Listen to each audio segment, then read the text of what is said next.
Hello, my friends. Today I'm going to read about cat stories. I've got several for you today, and I'm going to start with Mr. Pusskins, a love story. It's written by Sam Lloyd. Sam Lloyd is actually a girl, so her name is probably Samantha. This is on the inside of the dust jacket. Mr. Pusskins kind of looks like a bad kitty. Just saying. Here we go. This is the story of a little girl named Emily and her dear cat, Mr. Pusskins. Emily adored Mr. Pusskins. Each morning, she would invent fun games for Mr. Pusskins to play. And in the afternoon, she'd brush his long fur coat and tell him, "Oh, Mr. Pusskins, what a handsome boy you are. I do love you ever so much." Look at that grumpy cat face. He does not look like he's enjoying his brushing. And each night, Emily would snuggle up in bed and read Mr. Pusskins a special story. But Mr. Pusskins never listened.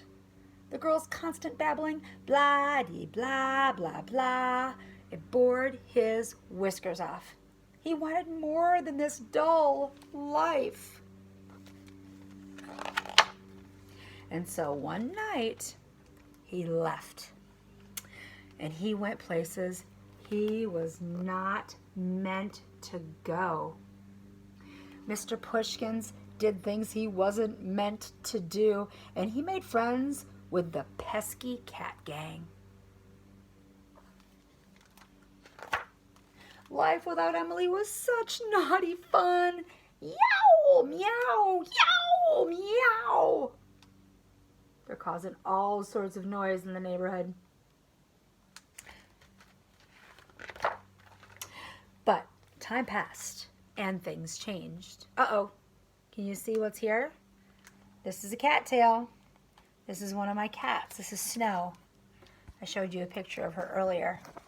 There she is. Well, maybe Snowy wants to hear the story too, so I'll finish. Time passed and things changed, and rain fell and icy winds blew. The things Mr. Pushkin wasn't supposed to do weren't fun anymore, and his new friends weren't really very nice. How lonely it would be to have someone, or how lovely it would be to have someone brush his fur and tell him how much they loved him. He felt all alone.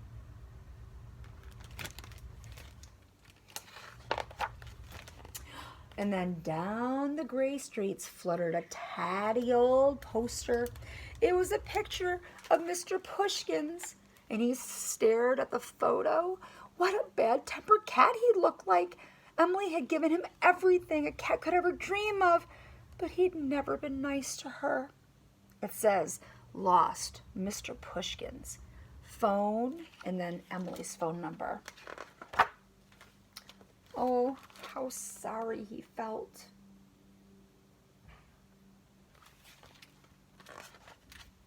Mr. Pusskins found a phone, and he dialed the number from the poster and waited anxiously. And someone answered. "Mew," whimpered Mr. Pusskins in a very sad little voice. "Mr. Pusskins, is that you? Oh, thank goodness," said Emily. "Wait there, I'll come and get you." Mr. Pushkin sat patiently. Would Emily ever find him? Did she still love him? He waited and waited, but Emily didn't come. And then, from over the mountains, he heard a car. Mr. Pushkin's heart leapt. It was Emily. His dear Emily was coming for him. And the car got nearer and nearer, and then sped straight past. Wailed Mr. Pusskins. "Emily doesn't love me anymore." But then, the car screeched to a halt, and Emily jumped out. "Mr. Pusskins, my beautiful Mr. Pusskins," she cried. "I didn't recognize you." Emily scooped up her dear cat. At last, they were together again. And this is the end of the story of a little girl called Emily and her dear cat, Mr. Pushkins. Mr. Pushkins adores Emily. And every evening he cuddles her and purrs gently while she reads to him. And now both Emily and Mr. Pushkins realize how lucky they are to have each other. No more cat claw marks. And that's the end. He looks still like a grumpy cat on the back of the photo. I wanted to show you my grumpy cat. My cats think that I'm reading to them.